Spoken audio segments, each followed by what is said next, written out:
आत्मा चित्तम कलादीनां तत्त्वानां अविवेको माया मोहावरणात् सिद्धि मोहजयात् अनंत आभोगात् सहज विद्या जयः जागृत द्वितीय करः।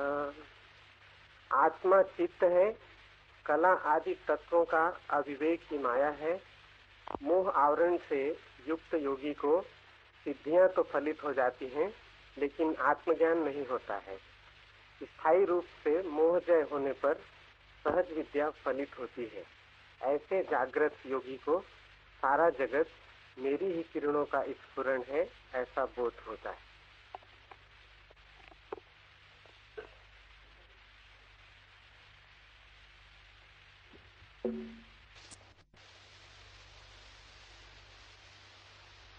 आत्मा चित्तम, आत्मा चित्त है। यह सूत्र अति महत्वपूर्ण है। आत्मा चित्त है,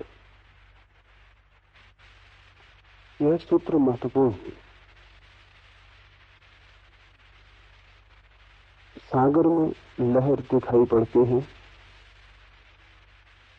लहर भी सागर है।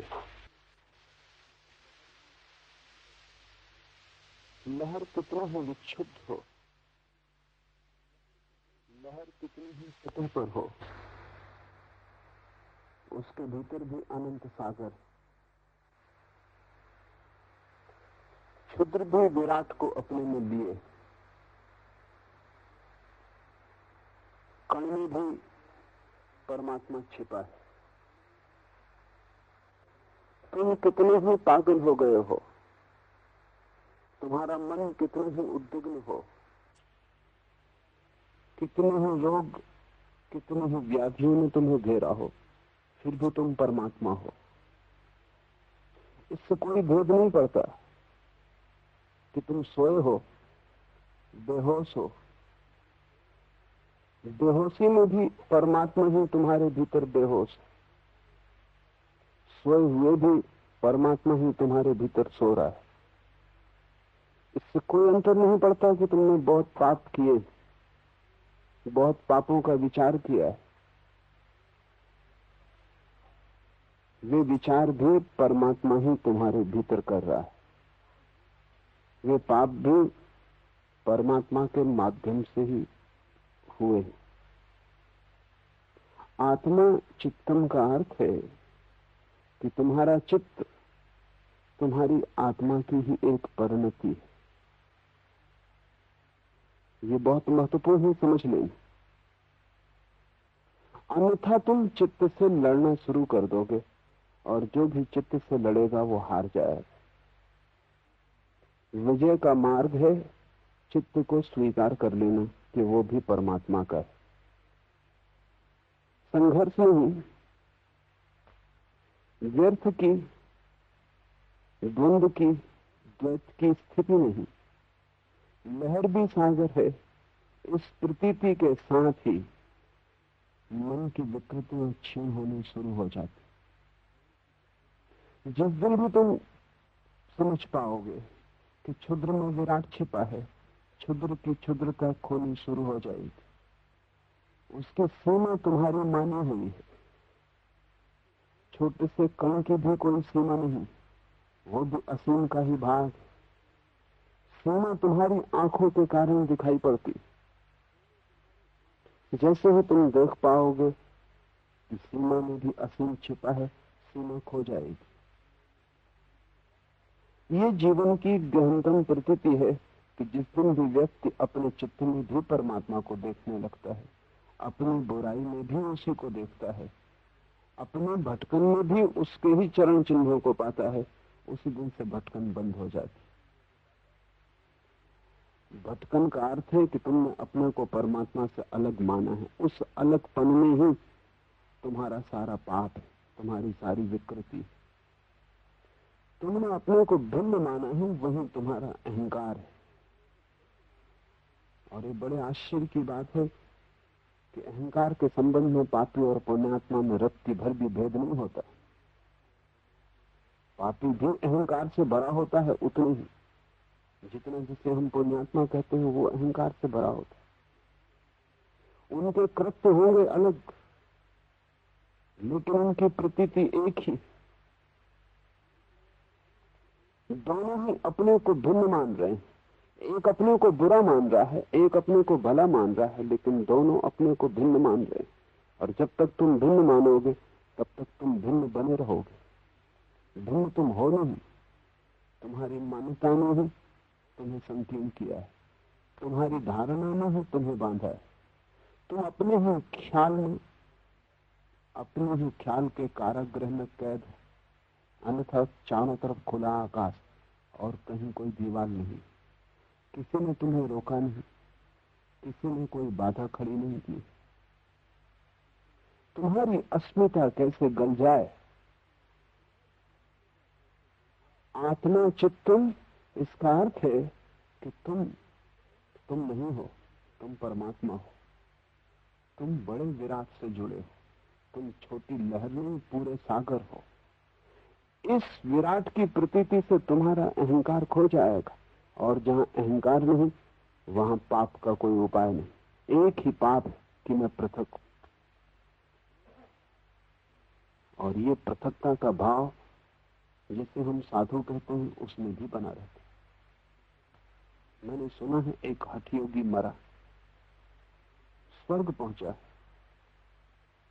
द्वार पर दस्तक दी, द्वार खुला और पहरेदार ने कहा स्वागत, भीतर आए। हठयोगी ठिठक गया। उसने कहा अगर ऐसा स्वर्ग में सभी का स्वागत हो रहा है, क्योंकि न तुमने पूछा पता ठिकाना, न तुमने पूछा कृत्य, न तुमने पूछा कौन हो, क्या किया, पुण्य की पाप, कुछ भी पूछा नहीं, और सीधा अगर इस तरह स्वागत है ऐरे गहरे नत्थु खैरों का, तो ये स्वर्ग मेरे लिए नहीं। न आरक्षण किया, न कोई रिजर्वेशन, न कोई पूछताछ, सीधा स्वागत। तो फिर ये मेरी धारणा का स्वर्ग नहीं। ये अहंकार पुण्य से भरा है, पाप से नहीं। साधना की है इसमें, बड़ी सिद्धियां पाई होंगी, लेकिन सब सिद्धियां व्यर्थ हो गई। सभी सिद्धियों ने अहंकार को ही भरा है, वे असिद्ध हो गई। बर्नार्ड शॉ को नोबेल प्राइज मिली तो एक छोटा सा लेकिन बड़ा कीमती क्लब है यूरोप में, वो केवल 100 व्यक्तियों को सदस्यता देता है पूरी पृथ्वी पर, चुने हुए लोगों का, जिनकी बड़ी महिमा है। नोबेल पुरस्कार जिन्होंने पाए हैं या कोई और बड़ी जिनकी उपलब्धि है, बड़े चित्रकार, मूर्तिकार, साहित्यकार, और केवल 100 से ज्यादा संख्या उस क्लब की नहीं होती। जब एक सदस्य मरता है तभी कोई नया व्यक्ति प्रवेश करता है। लोग जीवन भर प्रतीक्षा करते हैं उस क्लब की सदस्यता मिल जाए। जब बर्नार्ड शॉ को नोबेल प्राइज मिली तो उस क्लब की सदस्यता का निमंत्रण उसके पास आया, और क्लब ने कहा हम गौरवान्वित होंगे तुम्हें अपना सदस्य बनाकर। बर्नार्ड शॉ ने उत्तर में लिखा, जो क्लब मुझे सदस्य बना के गौरवान्वित होता है वो मेरे योग्य नहीं।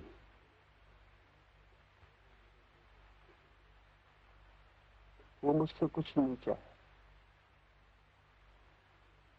मैं उस क्लब का सदस्य बनना चाहूंगा जो मुझे सदस्य बनाने को राजी न हो।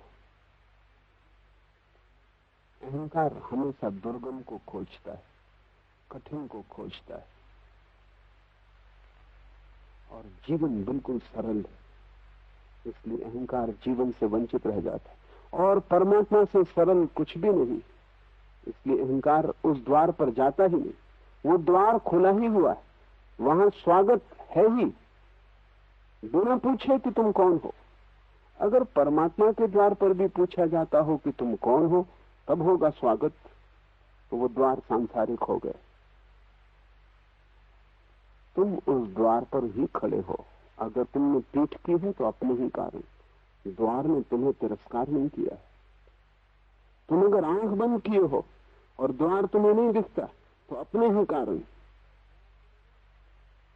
अन्यथा द्वार सदा खुला है और निमंत्रण सदा तुम्हारे लिए, स्वागत सदा वहां लिखा है। आत्मा चित्तम, इसका अर्थ है कि तुम अपने को पृथक मत मानना, कितने ही बुरे तुम हो। इसका यह अर्थ नहीं है कि तुम अपनी बुराई किए चले जाना। इसका यह अर्थ नहीं है कि तुम बुरे बने रहना, तुम बने ही न रह सकोगे। मनुष्यविद कहते हैं कि व्यक्ति वैसा ही हो जाता है जैसा वो स्वयं को मानता है। मान्यता ही धीरे धीरे जीवन बन जाती। मनुष्यविद कहते हैं कि अगर आदमी बुरा भी हो तो भी उसे बुरा मत कहना, क्योंकि बुरा कहने से, बार बार पुनरुक्त करने से कि तुम बुरे हो, ये मंत्र बन जाता है। और अगर सब तरफ सभी लोग दोहराते हो कि तुम बुरे हो तो वो व्यक्ति भी भीतर दोहराने लगता है कि मैं बुरा हूं। न केवल वो दोहराता है बल्कि जो सबकी अपेक्षा है उसको सिद्ध करने की कोशिश भी करता है। धीरे धीरे बुराई में आबद्ध हो जाता है। शायद धर्म की जगत में खोज करने वाले लोग इस सत्य को बहुत पहले पहचान लिए थे। उन्होंने तुम्हें जीवन की परम सत्ता को मंत्र बनाने को कहा है। आत्मा चित्तम, तुम परमात्मा हो, तुम्हारी आत्मा ही तुम्हारा मन। ये बड़ी से बड़ी बात है जो तुम्हारे संबंध में कही जा सकती। और अगर ये तुम्हारा मंत्र बन जाए और ये तुम्हारे जीवन में ओतप्रोत हो जाए, तुम्हारे रोए रोए में समा जाए इसकी झनकार, तो तुम धीरे धीरे पाओगे जो तुमने सोचा वो तुम होने लगे। जो तुमने ढूंढा भीतर वो तुम्हारे जीवन में आना शुरू हो गया है। धर्म की शुरुआत तुम नहीं हो, परमात्मा है, इस सूत्र से होती है। माना तुम सोए हो, माना कि तुम बहुत अर्थों में बुरे हो, माना कि बहुत भूल चूक तुमने की, लेकिन इससे तुम्हारे स्वभाव में कोई भी फर्क नहीं पड़ता। निर्मलता तुम्हारा स्वभाव है। तुम कितना ही बुरा किए हो, इस बात का स्मरण आ जाए कि मैं परमात्मा हूं, सब बुराई कट जाएगी।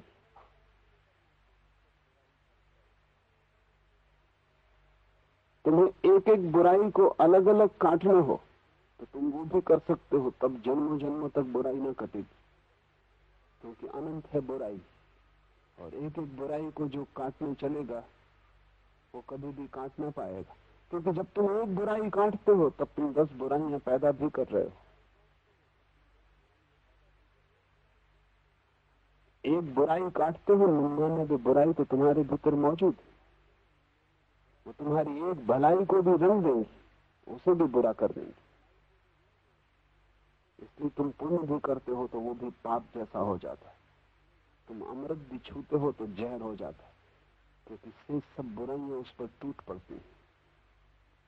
तुम मंदिर भी बनाओ तो भी उससे विनम्रता नहीं आती, उससे अहंकार भरता है। और अहंकार के बड़े सूक्ष्म रास्ते, व्यर्थ से भी अहंकार भरता है। मुल्ला नसरुद्दीन के पास एक कुत्ता था। न उस कुत्ते की कोई नस्ल का ठिकाना था, न कोई ढंढोल, देखने में बस शक्ल कमजोर,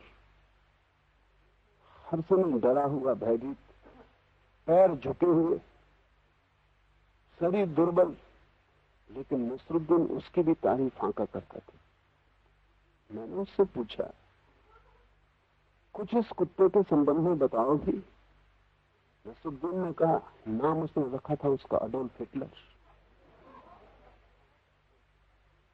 नसरुद्दीन ने कहा, हिटलर की नस्ल का भला कोई ठीक ठीक पता ना हो, लेकिन बड़ा कीमती जानवर है। और एक अजनबी कदम नहीं रख सकता घर के आसपास बिना हमें खबर हुए। हिटलर फौरन खबर देता। मैंने पूछा, क्या करता है तुम्हारा हिटलर? क्योंकि उसे देख के संदेह होता था कि वो कुछ कर सकेगा। भौंकता है, चिल्लाता है, चीखता है, काटता है, क्या करता है? नसरुद्दीन का यूं जब भी कोई अजनबी आता है, हिटलर फौरन हमारे बिस्तर के नीचे आके छिप जाता है। ऐसा कभी नहीं होता कि अजनबी आ जाए और हमें पता न हो, मगर उसका भी गुण गौरव है। तुम्हारा अहंकार मुल्ला नसरुद्दीन के हिटलर जैसा है, न तो नस्ल का कोई पता। तुम्हें पता है तुम्हारा अहंकार कहां से पैदा हुआ? जो है ही नहीं वो पैदा कैसे होगा? वो भ्रांति, उसकी नस्ल का कोई पता नहीं हो सकता। तुम तो परमात्मा से पैदा हुए, तुम्हारा अहंकार कहां से पैदा हुआ? तो तुमने ही निर्मित कर लिया है। और कभी तुमने अपने अहंकार को गौर से देखा कि भला नाम तुम अडोल्फ हिटलर रख लिए हो? सभी सोचते हैं, लेकिन उसके पैर बिल्कुल झुके, दीनहीन। बड़े से बड़ा अहंकार भी दीनहीन होता है। क्यों? क्योंकि बड़े से बड़ा अहंकार भी नपुंसक होता है। उसमें कोई ऊर्जा तो होती नहीं, ऊर्जा तो आत्मा की है। ऊर्जा का स्रोत अलग है, इसलिए अहंकार को 24 घंटे संभालना पड़ता है। वो अपने पैर पर खड़ा भी नहीं रह सकता, उसे और पैर हमें उधार देने पड़ते। कभी पद से हम सहारा देते हैं, कभी धन से सहारा देते हैं, कभी पुण्य से सहारा देते हैं, कुछ न बने तो पाप से सहारा देते हैं। कारागृह में जाके देखो, वहां लोग अपने पापों की झूठी चर्चा करते हैं जो उन्होंने कभी किए ही नहीं। जिसने एक आदमी को मारा, वो कहता है कि मैंने सैकड़ों का सफाया कर दिया। क्योंकि कारागृह में अहंकार के बड़े होने का वही उपाय है। छोटे मोटे कैदी, छोटे मोटे आदमी, वहां बड़े कैदी जिन्होंने काफी उपद्रव किए, जिन पर एक आध धारा में मुकदमा चला है, उनकी कोई कीमत? जिन पर 10-25 धाराएं लगी, जिन पर 100-200 मुकदमे चल रहे हैं, जो रोज अदालत में हाजिर होते हैं, आज इस मुकदमे के लिए, कल उस मुकदमे के लिए। कारागृह में वही दादा गुरु। वहां आदमी झूठे पापों की भी बात करता है जो उसने कभी नहीं किए। पुण्य से भी, पाप से भी, धन से, पद से, हर चीज से अहंकार को तुम सहारा देते हो,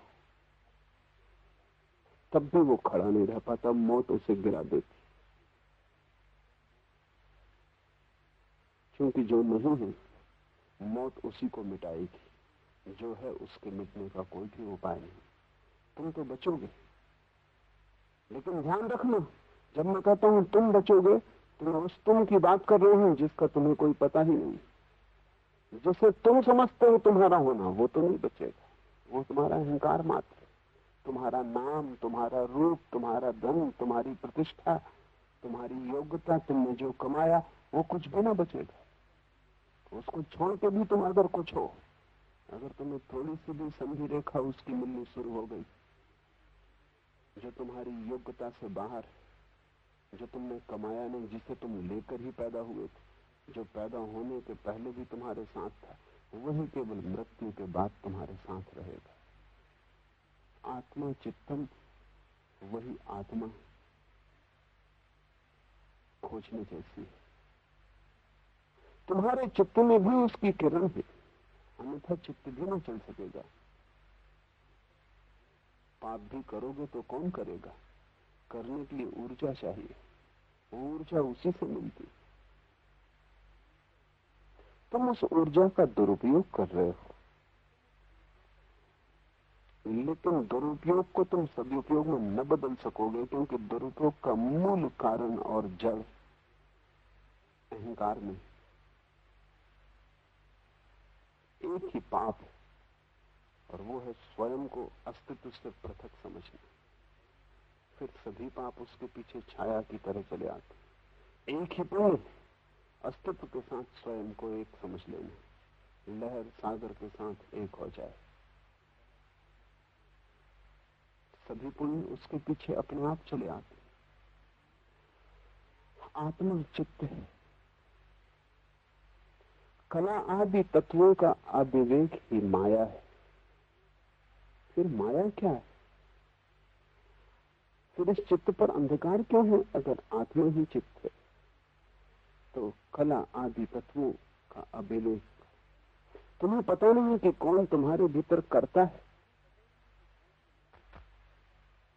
कौन है असली कलाकार भीतर तुम्हारे, कौन है मौलिक तत्व, उसका तुम्हें पता नहीं। और जिसे तुम समझ रहे हो कि ये कर रहा है वो है ही नहीं। ना कुछ को पकड़ के तुम जी रहे हो, इसीलिए परेशान हो। पूरी जिंदगी दौड़ धूप के भी परेशानी नहीं मिटती, सिर्फ बढ़ती। और पूरी जिंदगी श्रम करके भी आनंद की एक बूंद भी नहीं मिलती, सिर्फ दुख के पहाड़ बड़े हो जाते।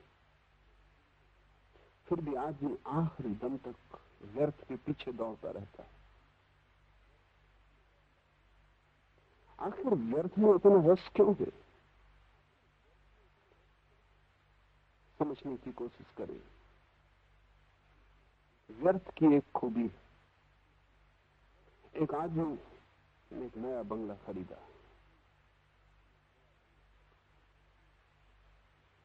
बगीचा लगाया, फूल के बीज डाले, पौधे भी आने शुरू हुए, लेकिन साथ साथ घास पात भी उगा। वो थोड़ा चिंतित हुआ। उसने पड़ोसी मुल्ला नसरुद्दीन से पूछा कि कैसे पहचाना जाए कि क्या घास पात है और क्या असली पौधा है। नसरुद्दीन ने कहा सीधी तरकीब है, दोनों को उखाड़ लो। जो फिर से उगाए वो घास पात है। व्यर्थ की एक खूबी, उखाड़ो, उखाड़ने से कुछ नहीं मिटता। उखाड़ने में सार्थक तो खो जाएगा, व्यर्थ फिर उगाएगा। सार्थक को बो, तब भी पक्का नहीं कि फसल काट पाओगे, क्योंकि हजार बाधाएं। व्यर्थ को बो ही मत, तो भी फसल काटोगे। उखाड़ उखाड़ के फेंको तो और उगाएगा। व्यर्थ को बनाने में श्रम नहीं करना पड़ता, सार्थक को बनाने में बड़ा श्रम करना पड़ता है। इसलिए तुमने व्यर्थ को चुना है। वो अपने से उग रहा है। किसी को चोर होने के लिए मेहनत नहीं करनी पड़ती, चोरी घास पात की तरह उगती। किसी को काम वासना से भरने के लिए कोई श्रम करना पड़ता है, कोई प्रार्थना, कोई योग, कोई साधना। वो घास पात की तरह उगता है। क्रोध करने के लिए कहां सीखने जाना पड़ता है? किसी विद्यापीठ में नहीं, वो घास पात की तरह बढ़ता है। ध्यान सीखना हो तो कठिनाई शुरू होती, प्रेम सीखना हो तो बड़ी कठिनाई शुरू होती। मोह बढ़ता है अपने आप घास पात की तरह। प्रेम श्रम मांगता है, और प्रेम को अगर लाना हो तो घास पात को प्रतिक्षण उखाड़ के फेंकना पड़े, नहीं तो घास पात उस सबको खा जाएगा जो सार्थक है, उस सबको ढांक लेगा, छिपा लेगा। व्यर्थ की एक खूबी है कि वो तुमसे श्रम नहीं मांगता। तुम आलसी बने रहो, वो अपने आप बढ़ता है। वो तुम्हें मृत्यु के आखिरी क्षण तक पकड़े रहेगा। साधक का अर्थ है जिसने सार्थक की खोज शुरू की। सार्थक को पाना यात्रा है, पर्वत की तरफ, ऊंचाई की तरफ। व्यर्थ को पाना लुढ़कने जैसा है, जैसे पत्थर पहाड़ से लुढ़कता हो। वो अपने ही आप चला आता है, गुरुत्वाकर्षण से नीचे ले आता है। कुछ करना नहीं पड़ता है। तुमने अब तक जीवन में कुछ नहीं किया है, इसलिए तुम व्यर्थ हो। तुम कहोगे नहीं, ऐसी बात नहीं, मैंने धन कमाया, मैं पद प्रतिष्ठा पर पहुंचा, मैंने बड़ी उपाधियां इकट्ठी की हैं, फिर भी मैं तुमसे कहता हूं कि वो सब तुमने किया नहीं, वो घास पात की तरह अपने आप बढ़ा है। और अगर गौर से तुम भीतर विश्लेषण करोगे तो तुम्हें भी दिखाई पड़ जाएगा कि धन कमाने के लिए तुमने कुछ किया नहीं। धन की आकांक्षा घास पात की तरह तुम्हारे भीतर थी, वो बढ़ गई। तुम उखाड़ के भी फेंको तो भी बढ़ जाती। तुमने घर बनाने के लिए कुछ किया नहीं, वो वासना तुम्हारे भीतर घास पात की तरह बढ़ी। वो मृत्यु के आखिरी क्षण तक तुम्हें पकड़ी रहेगी। साधक का अर्थ है जो सत्य को समझ जाए कि जो अपने आप बढ़ रहा है वो व्यर्थ ही होगा, मुझे कुछ बोना पड़ेगा। मैंने सुना है कि एक महिला एक मनोवैज्ञानिक के पास गई और उसने कहा कि अब सहायता की जरूरत है। बहुत दिन टाला, लेकिन अब मुझे कहना ही पड़ेगा, मेरी सहायता करें। मनोवैज्ञानिक ने पूछा क्या है समस्या। उसने कहा समस्या मेरी नहीं, मेरे पति की। समस्या ये है कि जैसा प्रेम प्रथम में उन्होंने दिखाया था, अब वो धीरे धीरे खो गया। और जैसी प्रगाढ़ वासना उनमें पहले थी, वो धीरे धीरे क्षीण हो गई। पहले वो बाढ़ की तरह थी, अब वो एक सूखी नदी की तरह हुए जा रहे हैं। मनोवैज्ञानिक भीतर से तो हंसना चाहा, लेकिन बाहर उसने गंभीरता रखी, व्यवसायिक की गंभीरता। और उसने पूछा लेकिन आपकी उम्र क्या है? उस महिला ने कहा बस केवल 72 वर्ष। और तुम्हारे पति की उम्र? उसने कहा बस केवल 86 वर्ष। सभी लोग ऐसा सोचते हैं कि बस केवल 80-90, केवल मृत्यु के खिलाफ लगाए हुए। कि अभी कोई उम्र है, अभी तो जैसे शुरुआत है। और मनोवैज्ञानिक ने कहा कि कब तुम्हें ये लक्षण दिखाई पड़ने शुरू हुए कि पति की ऊर्जा खो रही है, शक्ति खो रही है, प्रेम वासना कम हो रही? पत्नी ने कहा कल रात और आज सुबह फिर।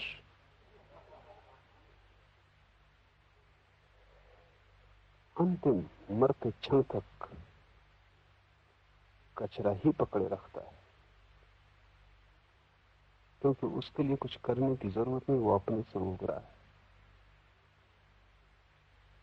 मेरे पास लोग आते हैं, वो कहते हैं ध्यान करते हैं छूट जाता है, 2 दिन चलता है फिर बंद हो जाता है। ऐसा वासना के साथ नहीं होता, ऐसा क्रोध के साथ नहीं होता। तुम कभी भूल के भी नहीं छोड़ पाते, उसे तुम पकड़े ही रहते हो। मामला क्या है? ध्यान कर के छूट जाता है, 2 दिन करते हैं फिर भूल जाते, फिर 4-6 महीने में याद आती। प्रार्थना कर के छूट जाती। और क्रोध और लोभ और काम और मोह, एक तथ्य को समझने की कोशिश करो, क्योंकि ध्यान तुम्हें करना पड़ता है इसलिए छूट जाता है। वो बीज हैं जो बोने पड़ते हैं, उन्हें संभालना पड़ेगा। और ये सब कचरा अपने आप उगता है। जो भी अपने आप चल रहा है उसे व्यर्थ समझना। और जब तक तुम उसी में जीते रहोगे तब तक तुम्हें कुछ भी न मिलेगा। तब मौत के समय तुम पाओगे तुम खाली हाथ आए और खाली हाथ जा रहे हो। और ये अविवेक ही माया है, ये मूर्छा, ये भेद न कर पाना कि क्या सार्थक है क्या व्यर्थ। शंकर ने सार्थक और व्यर्थ के विवेक को ही ज्ञान कहा है। जीवन में ये दिखाई पड़ जाए कि ये सार्थक और ये व्यर्थ, वहां दोनों है। वहां घास पात भी है, फूल के पौधे भी हैं। तुम्हें ही जीवन के अनुभव से तय करना पड़ेगा क्या सार्थक। सार्थक पर दृष्टि आ जाए तो ब्रह्म पर दृष्टि आ गई, और व्यर्थ पर दृष्टि लगी रहे तो माया में भटकन। न तुम्हें पता है कि तुम कौन हो, न तुम्हें पता है तुम किस दिशा में जा रहे हो, न तुम्हें पता है तुम कहां से आ रहे हो। तुम बस रास्ते के किनारे के कचरे से उलझे हुए हो। और राह के किनारे को तुमने घर बना लिया है, और इतनी चिंताओं से तुम भरे हो उस व्यर्थ के कचरे के कारण, जो तुम्हारे बिना ही उगता रहा है। तुम्हें उस संबंध में चिंतित होने का कोई भी प्रयोजन नहीं। अविवेक माया है। अविवेक का अर्थ है भेद न कर पाना, डिस्क्रिमिनेशन का अभाव, ये तय न कर पाना कि क्या हीरा है और क्या पत्थर है। जीवन के जौहरी बनना होगा। जीवन के जौहरी बनने से ही विवेक पैदा होता है।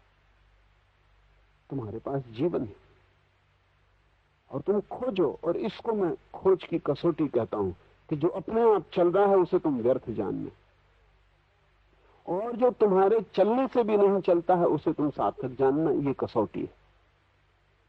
और जिस दिन तुम्हारे जीवन में वो चलने लगे जिसे तुम चलाना चाहते थे और जिसका चलना मुश्किल था, उस दिन समझना कि फूल आएंगे। और जिस दिन उसका उगना बंद हो जाए जो अपने आप उगता था, समझना माया समाप्त हुई। मोह आवरण से युक्त योगी को सिद्धियां तो फलित हो जाती हैं, लेकिन आत्मज्ञान नहीं होता।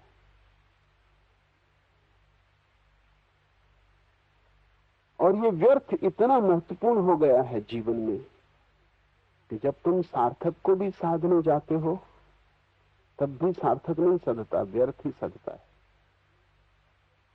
लोग ध्यान करने आते हैं तो भी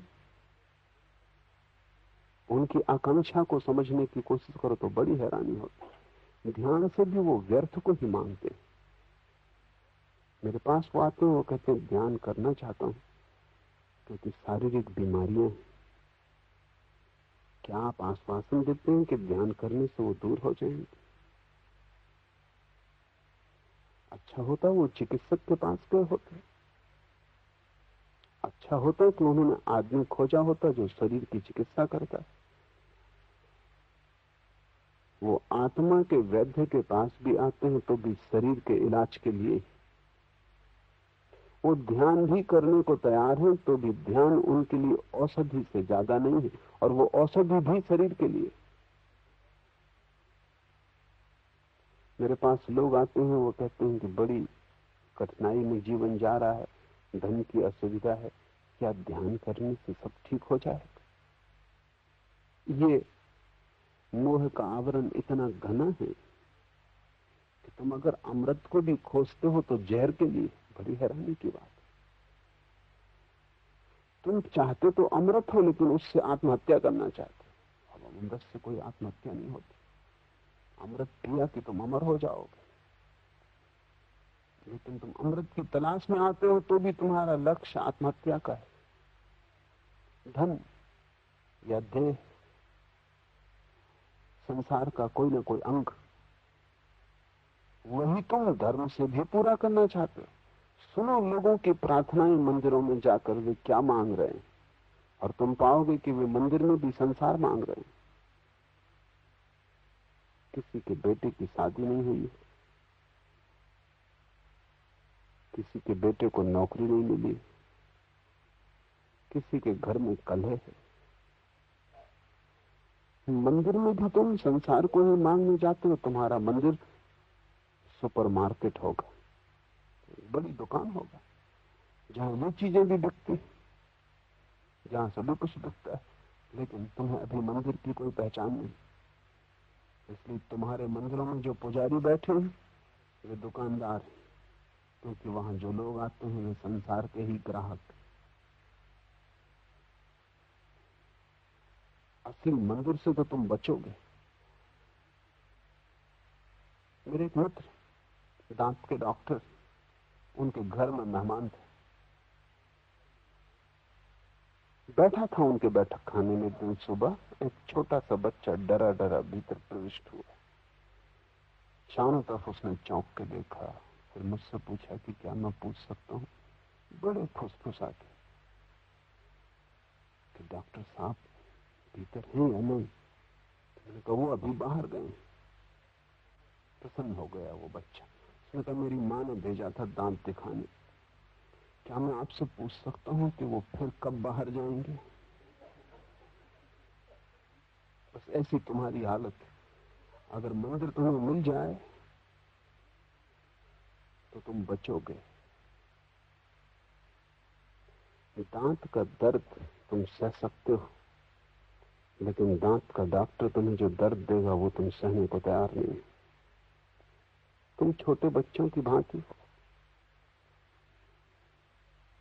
तुम संसार की पीड़ा सह सकते हो, लेकिन धर्म की पीड़ा सहने की तुम्हारी तैयारी नहीं। और निश्चित ही धर्म भी पीड़ा देगा। वो धर्म पीड़ा नहीं देता। वो तुम्हारे संसार के दांत इतने सड़ गए हैं, उनको निकालने में पीड़ा होगी। धर्म पीड़ा नहीं देता, धर्म तो परम आनंद है। लेकिन तुम दुख में ही जिए हो और तुमने दुख ही अर्जित किया है। तुम्हारे सब दांत पीड़ा से भर गए, उनको खींचने में कष्ट होगा। तुम इतने डरते हो उनको खींचे जाने से कि तुम राजी हो उनकी पीड़ा और जहर को झेलने को। उससे तुम विषाक्त हुए जा रहे हो। तुम्हारा सारा जीवन गलित हुआ जा रहा है, लेकिन तुम इस दुख से परिचित हो। आदमी परिचित दुख को झेलने को राजी होता, अपरिचित सुख से भी भय लगता है। ये दांत भी तुम्हारे हैं, ये दर्द भी तुम्हारा है, इससे तुम जन्मों जन्मों से परिचित हो। लेकिन तुम्हें पता नहीं कि अगर ये दांत निकल जाएं, ये पीड़ा खो जाए, तो तुम्हारे जीवन में पहली दफा आनंद का द्वार खुलेगा। तुम मंदिर भी जाते हो तो तुम पूछते हो पुजारी से, परमात्मा फिर कब बाहर होंगे, तब मैं आऊं। तुम जाते भी हो, तुम जाना भी नहीं चाहते हो। तुम कैसी चाल अपने साथ खेलते हो, इसका हिसाब लगाना बहुत मुश्किल है।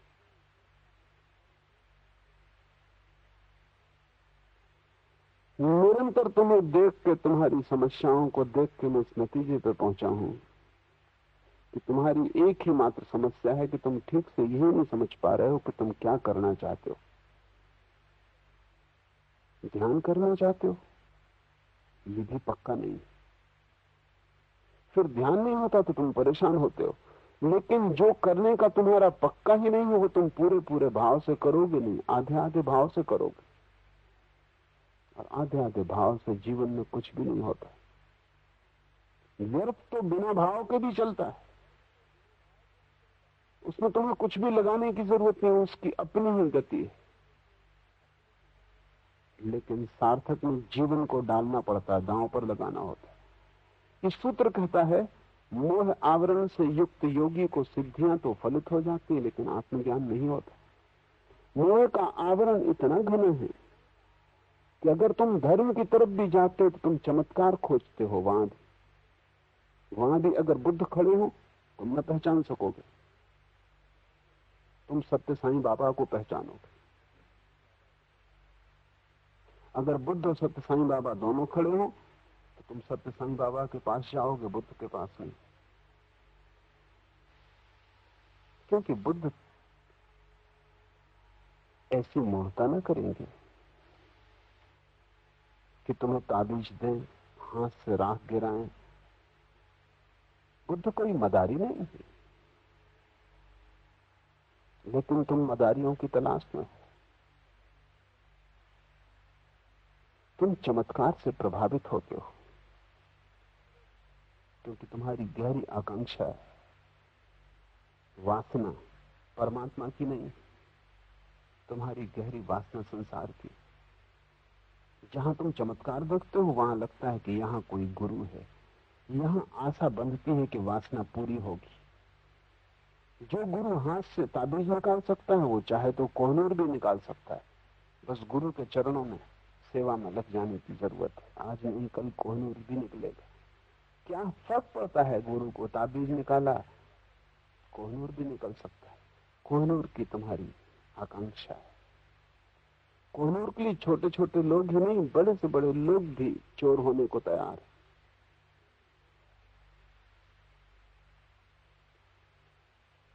जिस आदमी के हाथ से राख गिर सकती है सुनने से, वो चाहे तो तुम्हें अमरत्व प्रदान कर सकता है, बस केवल गुरु सेवा की जरूरत है। नहीं, बुद्ध से तुम वंचित रह जाओगे, क्योंकि वहां कोई चमत्कार घटित नहीं होता। जहां सारी वासना समाप्त हो गई, वहां तुम्हारी किसी वासना को तृप्त करने का भी कोई सवाल नहीं। बुद्ध के पास तो महानतम चमत्कार, आखिरी चमत्कार घटित होता है, निर्वासना का प्रकाश है वहां, लेकिन तुम्हारी वासना से भरी आंखें वो न देख पाएंगी। बुद्ध को तुम तभी देख पाओगे, तभी समझ पाओगे, उनके चरणों में तुम तभी झुक पाओगे जब सच में ही संसार की व्यर्थता तुम्हें दिखाई पड़ गई हो, मोह का आवरण टूट गया हो। मोह एक नशा है, जैसे नशे में डूबा हुआ कोई आदमी चलता है, डगमगाता है, पक्का पता भी नहीं कहां जा रहा है, क्यों जा रहा है, चलता है बेहोशी में। ऐसे तुम चलते रहे हो। कितना ही तुम संभालो अपने पैरों को, इससे कोई फर्क नहीं पड़ता। सभी शराबी संभालने की कोशिश करते। तुम अपने को भला धोखा दे लो, दूसरों को कोई धोखा नहीं हो पाता। सभी शराबी कोशिश करते हैं कि वो नशे में नहीं। वो जितनी कोशिश करते हैं उतना ही प्रकट होता है। और ये मोह नशा है। और जब मैं कहता हूं मोह नशा है, तो बिल्कुल रासायनिक अर्थों में कहता हूं कि मोह नशा है। मोह की अवस्था में तुम्हारा पूरा शरीर नशीले द्रव्यों से भर जाता है। वैज्ञानिक अर्थों में भी जब तुम किसी एक स्त्री के प्रेम में गिरते हो, तो तुम्हारा पूरे शरीर का खून विशेष रासायनिक द्रव्यों से भर जाता है। वे द्रव्य वही जो भंग में, गांजे में, एलएसडी में। इसलिए स्त्री जिसके तुम प्रेम में पड़ गए हो, वो स्त्री अलौकिक दिखाई पड़ने लगती। वो इस पृथ्वी की नहीं मालूम होती। जिस पुरुष के तुम प्रेम में पड़ जाओ, वो पुरुष इस लोक का नहीं मालूम पड़ता। नशा उतरेगा तब वो दो कौड़ी का दिखाई पड़ेगा, जब तक नशा है। इसलिए तुम्हारा कोई भी प्रेम स्थायी नहीं हो सकता, क्योंकि नशे की अवस्था में किया गया है। वो मोह का एक रूप है। होश में नहीं हुआ है, वो बेहोशी में हुआ है। इसलिए हम प्रेम को अंधा कहते हैं। प्रेम अंधा नहीं, मोह अंधा है। हम भूल से मोह को प्रेम समझते हैं। प्रेम तो आंख, उससे बड़ी कोई आंख नहीं। प्रेम की आंख से तो परमात्मा दिखाई पड़ जाता है, इस संसार में छिपा हुआ। मोह अंधा है। जहां कुछ भी नहीं है वहां सब कुछ दिखाई पड़ता है। मोह एक सपना है। और जिनको हम योगी कहते हैं, वो भी इस मोह से ग्रस्त होते हैं। सिद्धियां तो हल हो जाती, वे कुछ शक्तियां तो पा लेते हैं। शक्तियां पानी कठिन नहीं। दूसरे के मन के विचार पढ़े जा सकते हैं, थोड़ा ही उपाय करने की जरूरत। दूसरे के विचार प्रभावित किए जा सकते हैं, थोड़ा ही उपाय करने की जरूरत। आदमी आए, तुम बता सकते हो कि तुम्हारे मन में क्या ख्याल है, थोड़े ही उपाय करने की जरूरत है। विज्ञान है, धर्म का इससे कुछ लेना देना नहीं। मन को पढ़ने का विज्ञान है, जैसे किताब को पढ़ने का विज्ञान है। जो अपढ़ है वो तुम्हें किताब को पढ़ के देख के बहुत हैरान होता है, क्या चमत्कार हो रहा है। जहां कुछ भी नहीं दिखाई पड़ता, उसे काले धब्बे, वहां से तुम ऐसा आनंद ले रहे हो, कविता का, उपनिषद का, वेद का, मंत्र मुग्ध हो रहे हो। अपढ़ देख के हैरान होता है। मुल्ला नसरुद्दीन के गांव में वो अकेला ही पढ़ा लिखा आदमी था। और जब अकेला ही कोई पढ़ा लिखा आदमी हो, तो पक्का नहीं कि वो पढ़ा लिखा है भी कि नहीं, क्योंकि कौन पता लगाए। गांव में जिसको भी चिट्ठी वगैरह लिखवानी होती, वो नसरुद्दीन के पास आता, वो चिट्ठी लिख देता था। एक दिन एक बुढ़िया आई, उसने कहा कि चिट्ठी लिख दो नसरुद्दीन। नसरुद्दीन ने कहा अभी न लिख सकूंगा, मेरे पैर में बहुत दर्द है। बुढ़िया ने कहा धो गई। पैर के दर्द से चिट्ठी लिखने का संबंध क्या? नसरुद्दीन ने कहा उस विस्तार में मत जाओ, लेकिन मैं कहता हूं कि पैर में दर्द है, मैं चिट्ठी ना लिखूंगा। बुढ़िया भी जिद्दी थी, उसने कहा मैं बिना जाने जाऊंगी नहीं, क्योंकि मैं बेपढ़ी लिखी हूं। लेकिन ये मैंने कभी सुना नहीं कि पैर के दर्द से चिट्ठी लिखने का क्या संबंध। नसरुद्दीन ने कहा तू नहीं मानती तो मैं बता दूं। फिर पढ़ने दूसरे गांव तक कौन जाएगा? वो मुझे को जाना पड़ता है। मेरी लिखी चिट्ठी मैं ही पढ़ सकता हूं।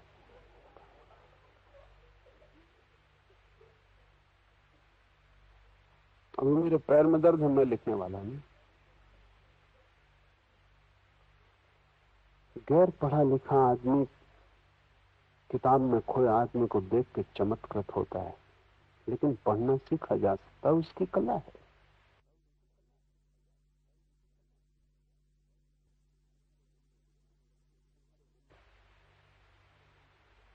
तुम्हारे मन में विचार चलते हैं, तुम देखते हो विचारों को, दूसरा भी उनको देख सकता है, उसकी कला है।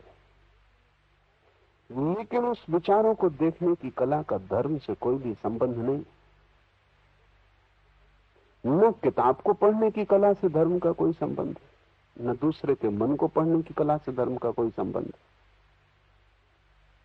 जादूगर सीख लेते, वे कोई सिद्ध पुरुष नहीं, लेकिन तुम बहुत चमत्कृत होगे।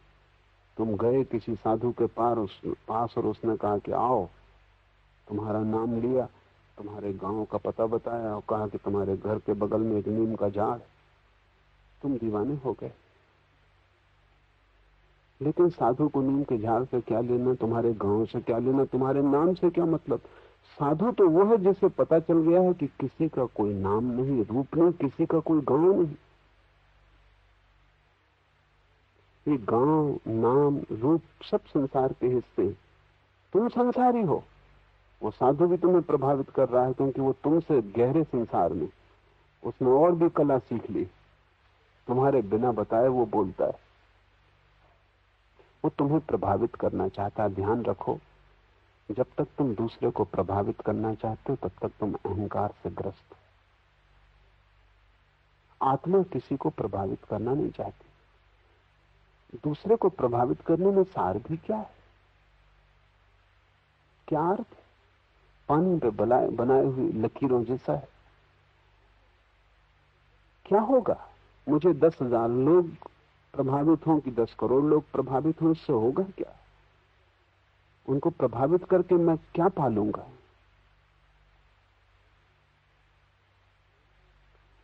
अज्ञानियों की भीड़ को प्रभावित करने की इतनी उत्सुकता अज्ञान की खबर देती है। तो राजनेता दूसरों को प्रभावित करने में उत्सुक होता है, समझ में आता है, लेकिन धार्मिक व्यक्ति क्यों दूसरों को प्रभावित करने में उत्सुक होगा?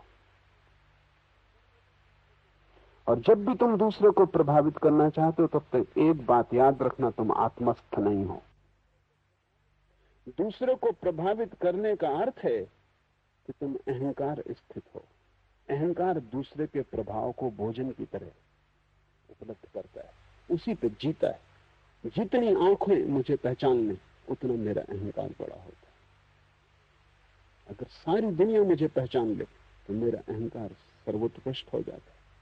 कोई मुझे ना पहचाने, गांव से निकलूं, सड़क से गुजरूं, कोई देखे ना, कोई रिकॉग्निशन नहीं, कोई प्रतिविज्ञा नहीं, किसी की आंख में झलक ना आए, लोग ऐसा जैसे कि मैं हूं ही नहीं, बस वहां अहंकार को चोट है। अहंकार चाहता है दूसरे को।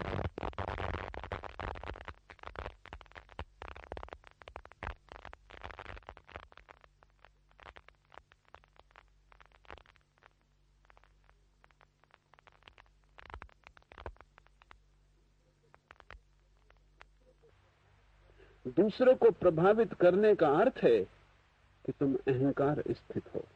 अहंकार दूसरे के प्रभाव को भोजन की तरह उपलब्ध करता है, उसी पे जीता है। जितनी आंखें मुझे पहचान लें उतना मेरा अहंकार बड़ा होता है।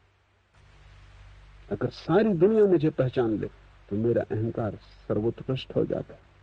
कोई मुझे ना पहचाने, गांव से निकलूं, सड़क से गुजरूं, कोई देखे ना, कोई रिकॉग्निशन नहीं, कोई प्रतिविज्ञा नहीं, किसी की आंख में झलक ना आए, लोग ऐसा जैसे कि मैं हूं ही नहीं, बस वहां अहंकार को चोट है।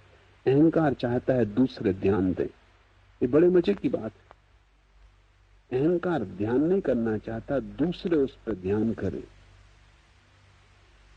सारी दुनिया उसकी तरफ देखे, वो केंद्र हो जाए। धार्मिक व्यक्ति दूसरा मेरी तरफ देखे इसकी फिक्र नहीं करता, मैं अपनी तरफ देखूं, क्योंकि अंततः वही मेरे साथ जाएगा। ये तो बच्चों की बात हुई, बच्चे खुश होते हैं कि दूसरे उनकी प्रशंसा करें, सर्टिफिकेट घर लेके आते हैं तो नाचते कूदते आते। लेकिन बुढ़ापे में भी तुम सर्टिफिकेट मांग रहे हो, तब तुमने जिंदगी गंवा दी। सिद्धि की आकांक्षा दूसरों को प्रभावित करने में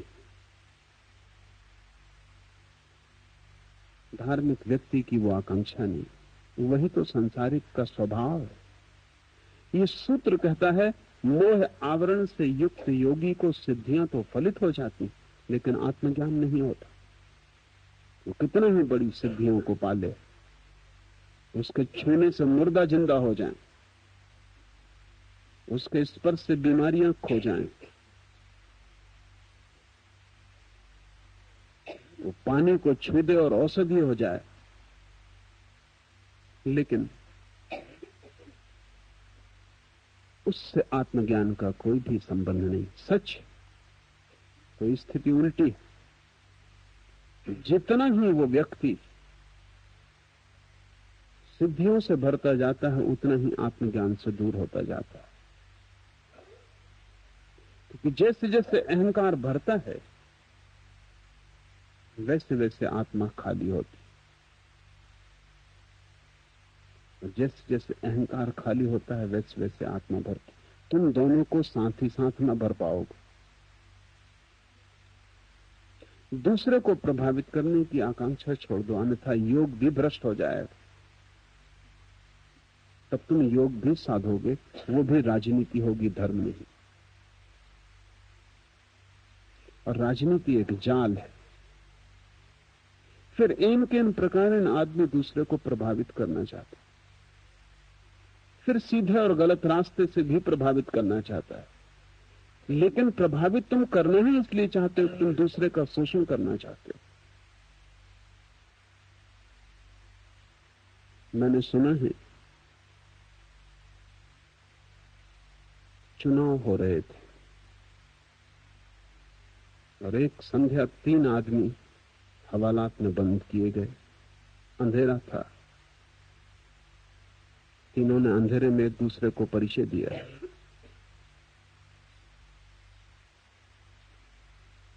पहले व्यक्ति ने कहा, मैं हूं सरदार संत सिंह, मैं सरदार सिरफोर सिंह के लिए काम कर रहा था। दूसरे ने कहा, गजब हो गए, मैं हूं सरदार शैतान सिंह, मैं सरदार सिरफोर सिंह के विरोध में काम कर रहा था। तीसरे ने कहा, वाह गुरु जी की फतेह, वाह गुरु जी का खालसा, हद हो गई, मैं खुद सरदार सिरफोर सिंह। नेता, अनुयायी, पक्ष के विपक्ष के सभी कारागृहों के योग्य, वही उनकी ठीक जगह जहां उन्हें होना चाहिए। क्योंकि पाप की शुरुआत वहां से होती है जहां मैं दूसरे व्यक्ति को प्रभावित करने चलता हूं। क्योंकि अहंकार न शुभ जानता न अशुभ, अहंकार सिर्फ अपने को भरना जानता है। कैसे अपने को भरता है ये बात गौण है। अहंकार की एक ही आकांक्षा है कि मैं अपने को भरूं और परिपुष्ट हो जाऊं। और चूंकि अहंकार एक सूनापन है, सब उपाय करके भी भर नहीं पाता, खाली ही रह जाता है। तो जैसे जैसे उम्र हाथ से खोती है, वैसे वैसे अहंकार पागल होने लगता है, क्योंकि अभी तक भर नहीं पाया, अभी तक यात्रा अधूरी है और समय बीता जा रहा है। इसलिए बूढ़े आदमी चिड़चिड़े हो जाते हैं। वो चिड़चिड़ापन किसी और के लिए नहीं, वो चिड़चिड़ापन अपने जीवन की असफलता के लिए। जो भरना चाहते थे वो भर नहीं पाए। और बूढ़े आदमी का चिड़चिड़ाहट और घनी हो जाती, क्योंकि उसे लगता है कि जैसे जैसे वो बूढ़ा हुआ है वैसे वैसे लोगों ने ध्यान देना बंद कर दिया है, बल्कि लोग प्रतीक्षा कर रहे हैं कि वो कब समाप्त हो जाए। मुल्ला नसरुद्दीन 100 साल का हो गया। मैंने उससे पूछा कि क्या तुम कुछ कारण बता सकते हो नसरुद्दीन, कि परमात्मा ने तुम्हें इतनी लंबी उम्र क्यों दी? उसने बिना कुछ झिझक के कहा, संबंधियों के धैर्य की परीक्षा के लिए। सभी बूढ़े संबंधियों के धैर्य की परीक्षा कर रहे, 24 घंटे देख रहे हैं कि ध्यान उनकी तरफ से हटता जा रहा। मौत तो उन्हें बाद में मिटाएगी, लोग उनकी पीठ उन्हें पहले ही मिटा देती, उससे चिड़चिड़ापन पैदा होता। तुम सोच भी नहीं सकते कि निक्सन का चिड़चिड़ापन अभी कैसा होगा। सब पीठ हो गई, जिनके चेहरे थे, जो अपने थे वो पराये हो गए, जो मित्र थे वो शत्रु हो गए, जिन्होंने सहारे दिए थे उन्होंने सहारे छीन लिए, सब ध्यान हट गया। निक्सन अस्वस्थ है, बेचैन है, परेशान। जो भी आदमी जाता है निक्सन के पास, उससे वो पहली बात भी पूछते कि मैंने जो किया वो ठीक किया, लोग मेरे संबंध में क्या कह रहे। अभी आदमी शिखर पर था, अभी आदमी खाई में पड़ा है। ये शिखर और खाई किस बात की थी? ये आदमी तो वही जो कल था, पत्थर था, वही आदमी अभी भी है। सिर्फ अहंकार शिखर पे था, अब खाई में। आत्मा तो जहां की था। काश इस आदमी को उसकी याद आ जाए जिसका न कोई शिखर होता, न कोई खाई होती, न कोई हार होती, न जीत होती, जिसको लोग देखें तो ठीक, न देखें तो ठीक, जिसमें कोई फर्क नहीं पड़ता, जो एक रस। उस एक रसता का अनुभव तुम्हें तभी होगा जब तुम लोगों का ध्यान मांगना बंद कर दो, ये भिखमंगापन बंद करो। सिद्धियों से क्या होगा? लोग तुम्हें चमत्कारी कहेंगे, लाखों की भीड़ इकट्ठी होगी, लेकिन लाखों मूढ़ों को इकट्ठा करके क्या सिद्ध होता है? कि तुम इन लाखों मूढ़ों के ध्यान के केंद्र हो, तुम महामूढ़ हो।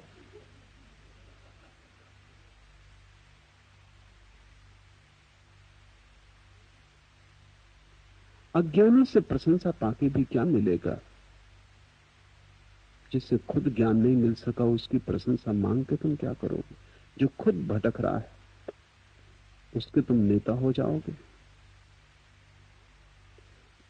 उसके सम्मान का कितना मूल्य है?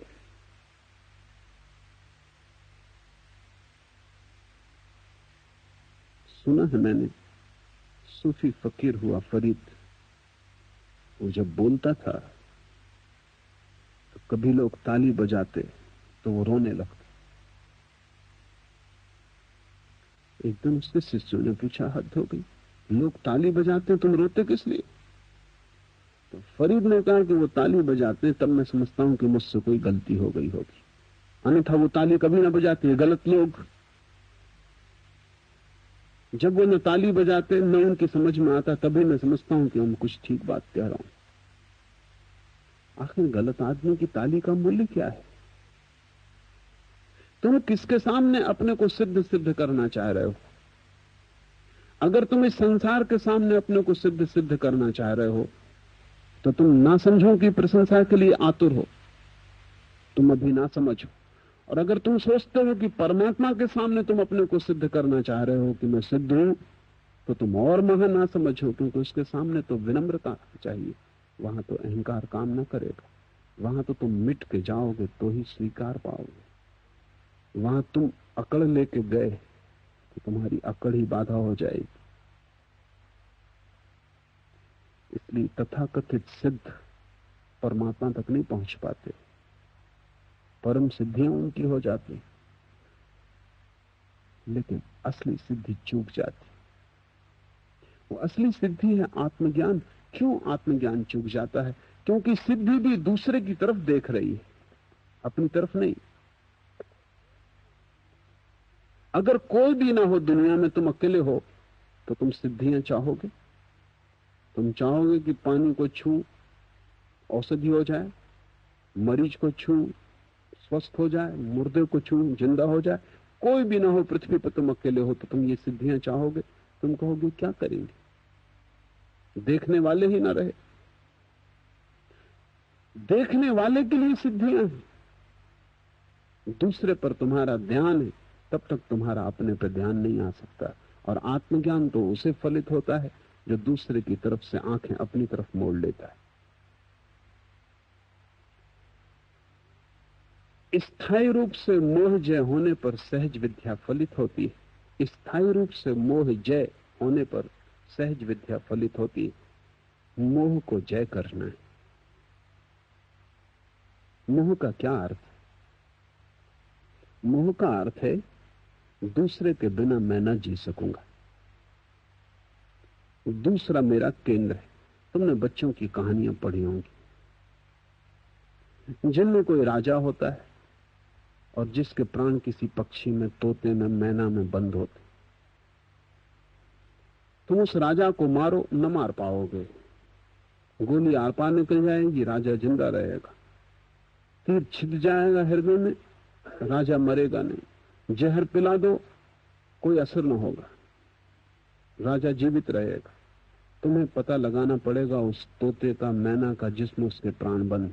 उसे तुम मरोड़ दो, उसकी गर्दन तोड़ दो, इधर राजा मर जाएगा। ये बच्चों की कहानियां बड़ी अर्थपूर्ण, बूढ़ों के भी समझने योग्य। मोह का अर्थ है तुम अपने में नहीं जीते, किसी और चीज में जीते। समझो किसी का मोह तिजोड़ी में, तुम उसकी गर्दन मरोड़ दो, वो ना मरेगा।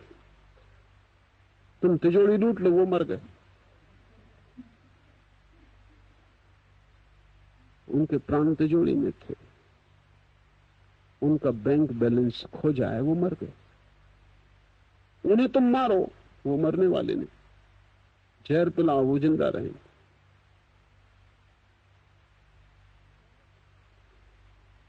मोह का अर्थ है तुमने अपने प्राण अपने से हटा के कहीं और रख दिए।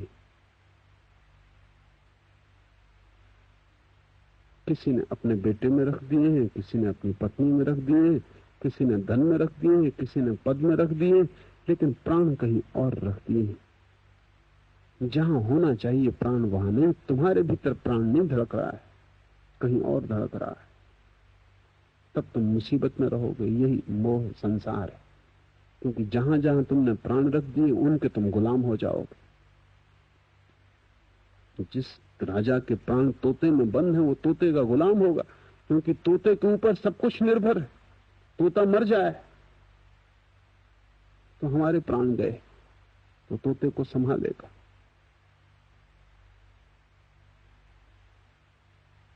मैंने सुना है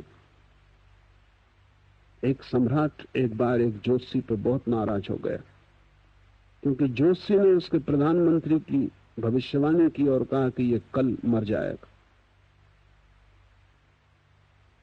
और कल प्रधानमंत्री मर भी गया। राजा बहुत चिंतित हुआ और उसे ये शक भी पकड़ा कि ये भी हो सकता है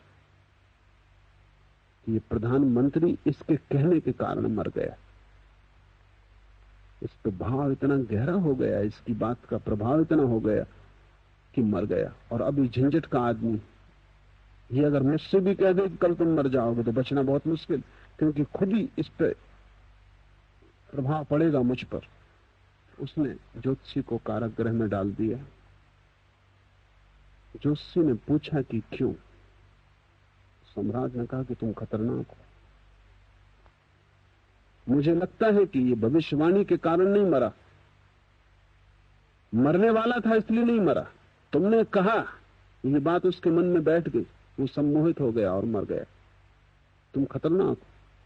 और ज्योतिषी ने कहा इसके पहले कि तुम मुझे कारागृह में डालो, मैं एक बात तुम्हें बता दूं, तुम्हारा भविष्य भी मैंने निकाला हुआ है। सम्राट ने बहुत चाहा कि वो भविष्य न सुने, लेकिन ज्योतिषी बोल ही गया। सम्राट ने कहा चुप, लेकिन ज्योतिषी ने कहा चुप रहने का कोई उपाय नहीं। जिस दिन मैं मरूंगा उसके 3 दिन बाद तुम मरोगे। बस अब मुसीबत हो गई। उस ज्योतिषी को महल में रखना पड़ा।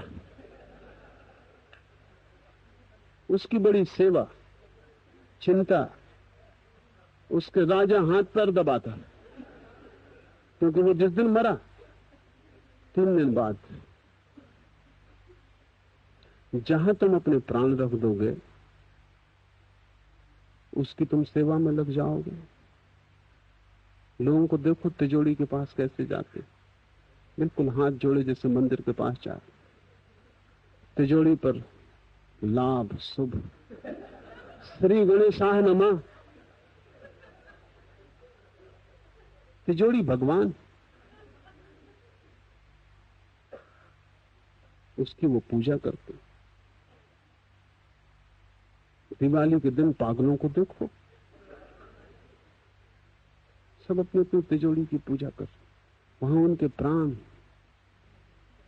किस भाव से वे करते हैं, वो भाव देखने जैसे। दुकानदार हर साल अपने खाता बही शुरू करता है तो स्वस्तिक बनाता है, लाभ शुभ लिखता है, श्री गणेश शाहनमा लिखता है। तुम्हें पता है कि गणेश की इतनी स्तुति वो क्यों करता है? ये गणेश पुराने उपद्रवी, पुरानी कथा है कि गणेश विघ्न के देवता हैं। दिखते भी ढंग से, उपद्रवी होना चाहिए। एक तो खोपड़ी अपनी नहीं, जिसके पास अपनी खोपड़ी नहीं वो आदमी पागल, उससे तुम कुछ भी असंभव वो कर सकता है। ढंग ढोल उनका देख, संदिग्ध, चूहे पर सवार। चूहा तर्क कतरनी की तरह काटता है। तर्क कभी भी भरोसे योग्य नहीं। तर्क जहां भी जाएगा वहां विघ्न उपस्थित करेगा।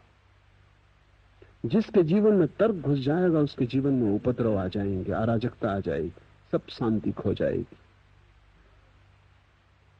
तो गणेश पुराने देवता हैं विघ्न के।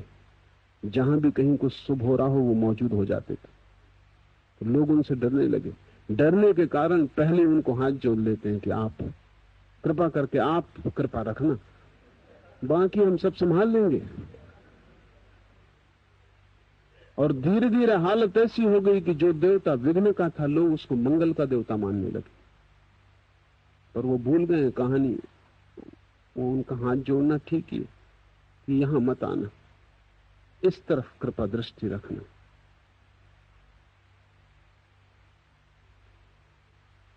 देखें तिजोरी के पास किस भाव से भक्त धन की पूजा करता है। मोह का आवरण का अर्थ होता है तुम्हारी आत्मा कहीं और बंद है। वो पत्नी में हो, धन में हो, पद में हो, वो कहीं भी हो, इससे कोई फर्क नहीं पड़ता, लेकिन तुम्हारी आत्मा तुम्हारे भीतर नहीं है। मोह का ये अर्थ।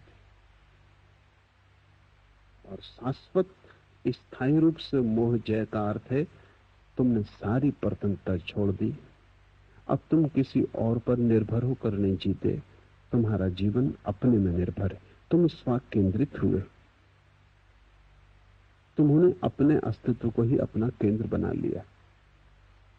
अब पत्नी न रहे, धन न रहे तो भी कोई फर्क न पड़ेगा, वो ऊपर की लहरें, तो भी तुम उद्विग्न न हो जाओगे। सफलता रहे कि विफलता, सुख आए कि दुख, कोई अंतर न पड़ेगा, क्योंकि अंतर पड़ता था इसलिए कि तुम उन पर निर्भर थे। मोह जय का अर्थ है परम स्वतंत्र हो जाना। मैं किसी पर निर्भर नहीं हूं, ऐसी प्रतीति। मैं अकेला काफी हूं, पर्याप्त हूं, ऐसी तृप्ति। मेरा होना पूरा है, ऐसा भाव मोह जय। जब तक दूसरे के होने पर तुम्हारा होना निर्भर है तब तक मोह पकड़ेगा, तब तक तुम दूसरे को जकड़ोगे, वो कहीं छूट ना जाए, कहीं खो ना जाए रास्ते में, क्योंकि उसके बिना तुम कैसे रहोगे। मुल्ला नसरुद्दीन की पत्नी मरी, औपचारिक रूप से रो रहा था, लेकिन मुल्ला नसरुद्दीन का एक मित्र था, वो बहुत ही ज्यादा शोरगुल मचाकर रो रहा था, छाती पीट रहा, आंसू बहा रहा। मुल्ला नसरुद्दीन से भी ना रहा गया, उसने कहा कि मेरे भाई मत इतना शोरगुल कर, मैं फिर शादी करूंगा, तू इतना ज्यादा दुखी मत हो। वो मित्र जो थे मुल्ला नसरुद्दीन की पत्नी के प्रेमी थे। मुल्ला नसरुद्दीन के प्राण वहां न थे, लेकिन उनके प्राण वहां थे। उसने ठीक ही कहा कि तू इतना शोरगुल मत कर, मैं फिर शादी करूंगा। कौन सी चीज तुम्हें रुलाती है, वही तुम्हारा मोह। कौन सी चीज के खो जाने से तुम अभाव अनुभव करते हो, वही तुम्हारा मोह। सोचना कौन सी चीज खो जाए तो तुम एकदम दिनहीन हो जाओगे, वही तुम्हारे मोह का बिंदु है। और इसके पहले कि वो खोए तुम उस पर अपनी पकड़ छोड़ना, क्योंकि वो खोएगी। इस संसार में कोई भी चीज स्थिर नहीं, न मित्रता न प्रेम, कोई भी चीज स्थिर नहीं। यहाँ सब बदलता हुआ है। संसार का स्वभाव प्रतिक्षण परिवर्तन, एक बहाव है, नदी की तरह बह रहा है। यहाँ कुछ भी ठहरा हुआ नहीं है। तुम लाख उपाय करो तो भी कुछ ठहरा हुआ नहीं हो सकता। तुम्हारे उपाय के कारण ही तुम परेशान हो। जो सदा चल रहा है उसको तुम ठहराना चाहते हो, जो बह रहा है तुम उसे रोकना चाहते हो, जमाना चाहते हो। वो जमने वाला नहीं, वो उसका स्वभाव नहीं। परिवर्तन संसार है, और वहां तुम चाहते हो कुछ स्थायी सहारा मिल जाए, वो नहीं मिलता। इसलिए तुम प्रतिपल दुखी हो, हर क्षण तुम्हारे सहारे खो जाते। एक बात खोजने की चेष्टा करना कि कौन सी चीजें हैं जो खो जाएं तो तुम दुखी हो गए। इसके पहले कि वे खो तुम अपनी पकड़ हटाना शुरू कर देना। ये मोह जय का उपाय है। पीड़ा होगी, लेकिन ये पीड़ा झेलने जैसी ये तपस्या है। कुछ छोड़ के भाग जाने की जरूरत नहीं। तुम अपनी पत्नी को छोड़ के हिमालय भाग जाना, तुम जहां हो वहीं रहना, लेकिन पत्नी पर निर्भरता को धीरे धीरे काटते जाना। कोई जरूरत नहीं कि पत्नी को इससे दुख दो, पत्नी को पता भी नहीं चलेगा, कोई कारण भी नहीं पता चलाने का किसी को। जीसस ने कहा है तुम्हारा बायां हाथ क्या करता है दाएं को पता न चले, तो ही तुम ठीक ठीक साधक हो। क्योंकि दूसरे को पता चलाने की इच्छा भी अहंकार की इच्छा है। तुम पता चलाना चाहते हो दूसरे को कि देखो पत्नी को छोड़ दिया, हिमालय जा रहे हैं, कितना महान कार्य कर लिया। कुछ भी महान कार्य नहीं। कोई भी पति से पूछो, सभी पति हिमालय जाना चाहते, नहीं जा पाते, ये दूसरी बात है। इसमें कुछ। मुल्ला नसरुद्दीन एक दिन पहुंचा गांव के पागलखाने, और उसने द्वार खटखटाया। सुपरिंटेंडेंट ने दरवाजा खोला और कहा क्या मामला है। उसने कहा कि क्या कोई आदमी पागलखाने से भाग गया। सुपरिंटेंडेंट ने कहा तुम्हें इससे क्या मतलब, क्या तुमने किसी को भागते देखा। उसने कहा कि नहीं, मेरी पत्नी को लेकर कोई आदमी भाग गया। तो मैंने सोचा जरूर कोई पागलखाने से छूट गया, क्योंकि हम खुद ही छूटना चाह रहे थे, वो अपने हाथ से आ फंसा।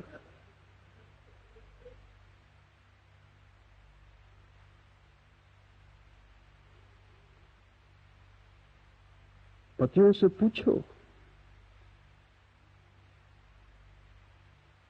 संसार में जो खड़ा है उसमें दुख का कोई अंत नहीं है। भाग नहीं सकता क्योंकि उसे कहीं सुख दूसरी जगह दिखाई भी नहीं पड़ता कहां जाए, और जहां जाएगा संसार से साथ ही होगा। और फिर बड़ी आकांक्षाओं से इस जगह को उसने बनाया है, और अब इतने बनाने के बाद तोड़ना मुश्किल है। पूरी जिंदगी व्यर्थ होती है। मोह की खोज करना, जिन चीजों के बिना तुम न रह सको उनके बिना धीरे धीरे रहने की भीतरी चेष्टा करना, और एक ऐसी स्थिति बना लेना कि अगर वे सब भी खो जाएं तो भी तुम्हारे भीतर कोई कंपन न होगा, तो मोह जय हुई। और ये हो सकता है, ये हुआ है, एक को हुआ है, सभी को हो सकता है। सूत्र कहता है सेवका, स्थायी रूप से मोह जय होने पर सहज विद्या फलित होती, और जिस दिन भी मोह जय हो जाती उसी दिन तुम पाते हो कि उस विद्या का तुम्हें अनुभव होने लगा। वो ज्ञान स्फुरने लगा, जो सहज है, जो किसी से सीखा नहीं जाता, वही आत्मज्ञान। आत्मज्ञान दूसरे से सीखने की कोई सुविधा नहीं, वो भीतर स्फुरित होता है, जैसे वृक्षों में फूल लगते हैं, जैसे झरने बहते हैं। ऐसा तुम्हारे भीतर जो बह रहा है, सदा कलकलनाद कर रहा है, वो तुम्हारा ही है, सहज, उसे किसी से लेना नहीं। कोई गुरु उसे नहीं दे सकता, सभी गुरु उस तरफ इशारा करते हैं। जब तुम पाओगे तब तुम पाओगे ये भीतर ही छिपा था, ये अपनी ही संपदा है। इसलिए सहज विद्या, दो तरह की विद्याएं हैं। संसार की विद्या सीखनी दूसरे से सीखनी पड़ेगी, वो सहज नहीं है। कितना ही बुद्धिमान आदमी हो, संसार की विद्या दूसरे से सीखनी पड़ेगी। और कितना ही मूढ़ आदमी हो तो भी आत्मविद्या दूसरे से नहीं सीखनी पड़ेगी, वो तुम्हारे भीतर है। बाधा मोह की है, मोह कट जाता है, बादल छट जाते हैं, सूर्य निकल आता है। ऐसे जागृत योगी को सारा जगत मेरी ही किरणों का परिस्फुरण है, ऐसा बोध होता है। और जिस दिन सहज विद्या का जन्म होता है, जागृति आती है, तो दिखाई पड़ता है कि सारा जगत मेरी ही किरणों का स्फुरण है। तब तुम केंद्र हो जाते हो। तुम बहुत चाहते थे कि सारे जगत के केंद्र हो जाओ, अहंकार के सहारे वो नहीं हो पाया, हर बार हारे। और अहंकार खोते ही तुम केंद्र हो जाते। तुम जिसे पाना चाहते हो वो तुम्हें मिल जाएगा, लेकिन तुम गलत दिशा में खोज रहे हो। तुम भ्रांत मार्ग पर चल रहे हो। तुम जो पाना चाहते हो वो मिल सकता है, लेकिन जिसके सहारे तुम पाना चाहते हो उसके सहारे नहीं मिल सकता। तुमने गलत साथी चुना है, तुमने वाहन गलत चुन लिया। अहंकार से तुम कभी विश्व के केंद्र न बन पाओगे, और निरअहंकार व्यक्ति तत्क्षण विश्व का केंद्र बन जाता है। बुद्धत्व प्रकट होता है बोधि वृक्ष के नीचे, सारी दुनिया परिधि हो जाती है, सारा जगत परिधि हो जाता है, बुद्धत्व केंद्र हो जाता है।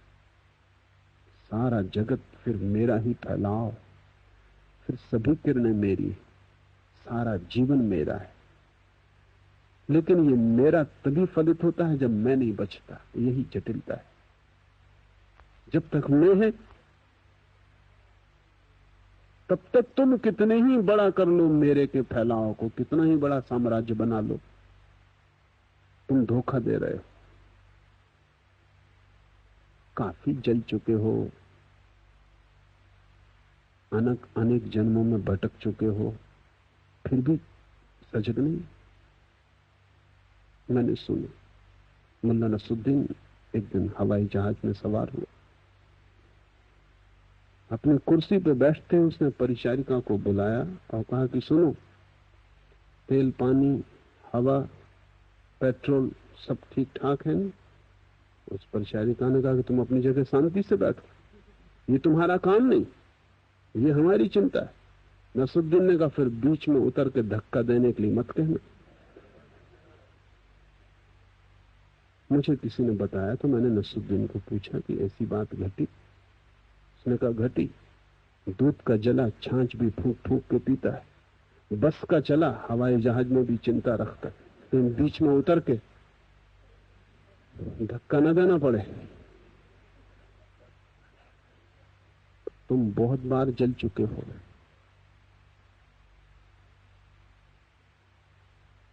छाछ को भी फूंक फूंक के पीना तो दूर, तुमने भी दूध को भी फूंक फूंक के पीना नहीं सीखा। जीवन की बड़ी से बड़ी दुविधा यही है कि हम अनुभव से सीख नहीं पाते। लोग कहते हैं कि अनुभव से हम सीखते, दिखाई नहीं पड़ता। कोई अनुभव से सीखता हुआ दिखाई नहीं पड़ता। फिर तुम वही भूलें करते हो। नई भी करो तो भी कुछ कुशलता है, नई भी करो तो कुछ जीवन में गति हो, प्रौढ़ता है। वही भूलें बार बार करते हो, पुनरुक्ति करते हो। चित्त एक वर्तुल है, तुम उसी में घूमते रहते हो चाक की तरह, और वो चाक चलता है तुम्हारी मोह से। मोह को तोड़ो, चाक रुक जाएगा। चाक के रुकते ही तुम पाओगे तुम केंद्र हो।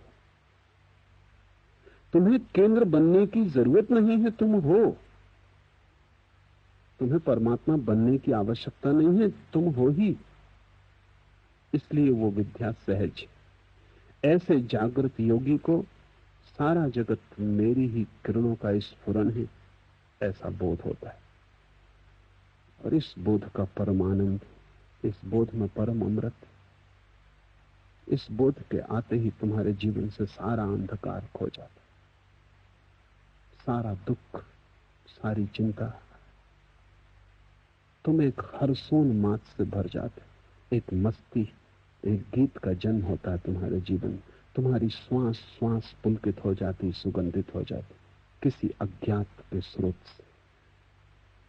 वो सहज विद्या है, कोई शास्त्र उसे सिखा नहीं सकता, कोई गुरु उसे सिखा नहीं सकता, लेकिन गुरु तुम्हें बाधाएं हटाने में सहयोगी हो सकता है। इस बात को ठीक से ख्याल में ले लेना। उस परम विद्या को सीखने का कोई उपाय नहीं, लेकिन उस परम विद्या के मार्ग में जो जो बाधाएं हैं उनको दूर करने का उपाय सीखना पड़ता है। ध्यान से वो परम संपदा नहीं मिलेगी, ध्यान से केवल दरवाजे की चाबी मिलेगी, ध्यान से केवल दरवाजा खुलेगा। वो परम संपदा तुम्हारे भीतर, तुम ही हो वह तत्वमसि, वह ब्रह्म तुम ही हो। सब उपाय बाधाएं हटाने के लिए, मार्ग के पत्थर हट जाएं। मंजिल तुम अपने साथ लिए चल रहे हो।